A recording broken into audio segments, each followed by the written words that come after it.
Akkuma beekamu hawaalaa yookiin gabaa gurraacha akkasumallee immoo baankii namoonni kallattii kamiin kan ergattan isintu beeka. Biyyoota jirtanis isintu beeka jechuudha. Haala isinii mijatu hundumti keessanuu as keessatti of ilaaluu yookiin immoo barachuu akka dandeessan abdiin qaba.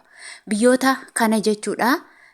Biyyoota kanneen akka Saudi Arabiyaa Riyaal, Arab Emirates Dubai Dirham, Qatar Riyaal, Oman Riyaal, Bahrain Dinar, Kuwait Dinar, Gibsii Paawundii, Turkii Irilee, Chaayinaa Heewaan, Swiss Firankii, Joordaan Dinar, Paawundii, Yuuroo, Awustiraaliyaa Doolaar, Kanaadaa Doolaar, Ameerikaan Doolaar. Warreen kana jechuudha. Walumaa galatti karaa baankii fi karaa gabaa gurraachaan nan isiniif hima jechuudha.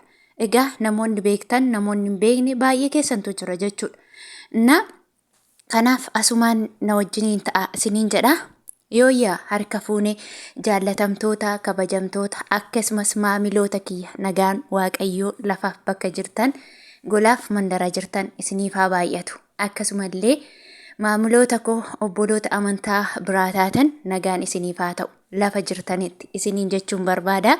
Egaa warri mana kanaaf haaraa taatan subscribe godha gara maatii kootti dabalamaa. Akkasumallee immoo obboloonni dura maatii koo taatanii na jajjabeessaa jabaadhuu hojjedhuu itti nuufuu fi kan jettanis immoo like godhaa galatoomaa asumaan isiniin jechuun barbaada. Egaa waan qalbii miti maaliif irra caalaa exchange'n kaarensiin kun jechuudha afaanota biraatiin kan inni hojjetamu. Moor irra caalaan jechuudha afaanota biraa yeroo isiniin jedhu afaan warra soddaatiin kan hojjetamu. Yeroo baay'ee yoo argitan afaan keenyaan namoonni baay'een nuun hojjetan jechuudha. Kanaaf yeroo afaan keenyaan hojjetamu gaafa arginu immoo akka kiyyatti ittiin gammada jechuudha dhugaa dubbachuuf. Kanaaf laayikii godha. Yeroo isin laayik gootan immoo anaan immoo na gammachiisa. Akka ani har'a boora hojjedhu hamilee naa ta'a jechuudha. Walumaa galatti yaada qeeqa qabdan koomentii jalatti immoo naa kaa'a. Kana isiniin jechuun barbaada. Egaa biyyoota ani har'a irraa isinii ka'u biyyoota 16 jiru kana keessa kam keessa akka jirtan of ilaalaa isiniin jechuun barbaada. Egaa tokkoffaa irratti Swiss Firankii irraa isinii ka'a jechuudha.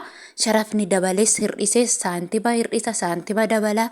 Guyyaa guyyaan exchange baay'ee jijjiirama qaba jechuudha. Guyyaa guyyaatiin jijjiirama. Waan har'arra oole borurran oolu waan saayit ganamarra oolu immoo galgalarran oolu jechuudha. Kun immoo amalootuma baankiin exchange haala gabaate jechuudha. Gabaa bittaaf gurgurtaa. Akkuma bittaaf gurgurtaan amma gabaan ganama widdii oole gabaan galgalaa rakasadha. Gabaan boruu qaalii gabaan har'aa immoo rakasa akkasuma jechuudha. Exchange currency jechuun bittaa fi gurgurtaa biyyoota alaa fi biyya keessaati jechuudha. Sharafni yeroo jedhamu. Egaa amma Swiss Firankii tokkoffaa irraa isiniin ka'a. Swiss Frankiin tokko guyyaa har'aa jechuudha 63.19 irra jira jechuudha karaa baankii. Karaa gabaa gurraacha 132.85 irra jira jechuudha. Inni itti aanu Chaayinaa Heewaanidha. Chaayinaa Heewaaniin tokko karaa baankii 7.82 jira. Karaa gabaa gurraacha 16.44 ooleera jechuudha. Inni itti aanu Turkii Riileedha. Turkii Riileen tokko karaa baankii 1.85 oolee jira. Karaa gabaa gurraacha 3.79 oolee jira jechuudha. Inni itti aanu Gibsii Paawundii jechuudha. Gibsii Paawundiin tokko karaa baankii 1.83 oolee jira. Karaa gabaa gurraacha 3.84 oolee jira. Inni itti aanu Kuwait Dinaariidha.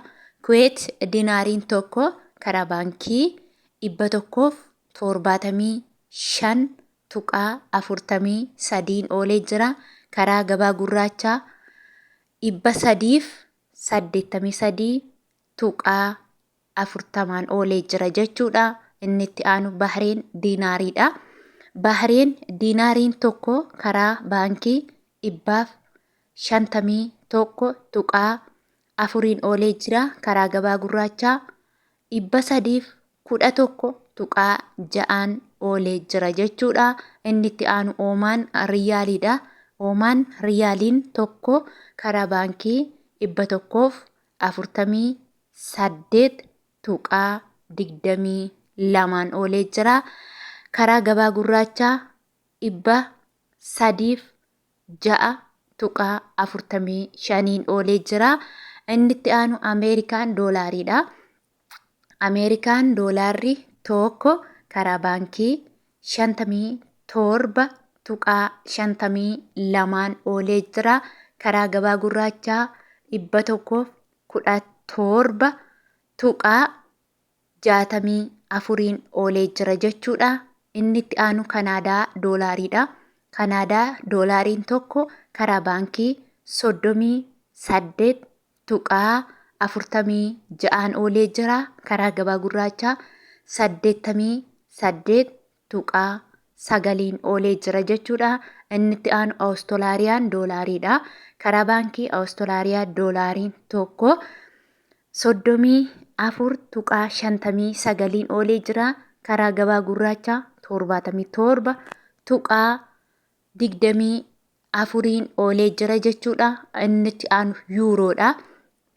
Yuuroon tokko karaa baankii 61.17 oolee jira. Karaa gabaa gurraachaa 127.48 oolee jira. Inni itti aanu paawundiidha. Paawundiin tokko karaa baankii 68.52 oolee jira. Karaa gabaa gurraachaa 150.14 oolee jira. Inni itti aanu Joordaan diinaariidha.